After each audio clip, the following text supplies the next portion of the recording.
Today I'm going to be going through an example of a developmental network. In this example, the pathway leads to the formation of spikes in the ectoderm of the spiny beetle.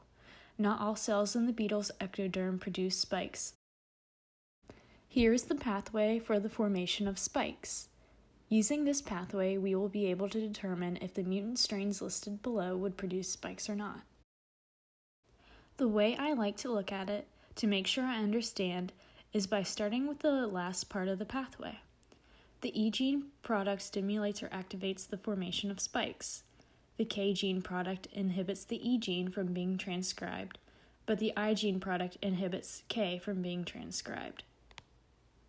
The P gene product stimulates the transcription of I, and the S gene product stimulates the transcription of P. Now that we understand that, let's go through all the mutant strains.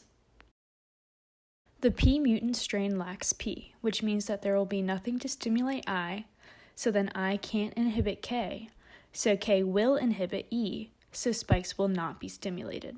This results in no spikes. The I mutant strain lacks I, so there will be nothing to inhibit K, which will then inhibit E, so spikes will not be stimulated. This results in no spikes. The I and E double mutant strain lacks I and E. This means that without I, there is nothing to inhibit K. Without E, spikes will not be stimulated. This results in no spikes. The S and K double mutant strain lacks S and K. Without S, P will not be activated, which means I will not be activated either. If I is not activated, it can't block K, but that's okay because K is also missing.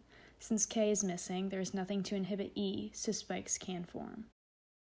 My hypothesis for why not all cells in the ectoderm have spikes is that since the ectoderm becomes the external layer of cells, if the spiny beetles had spikes all over their bodies, then they may have trouble moving.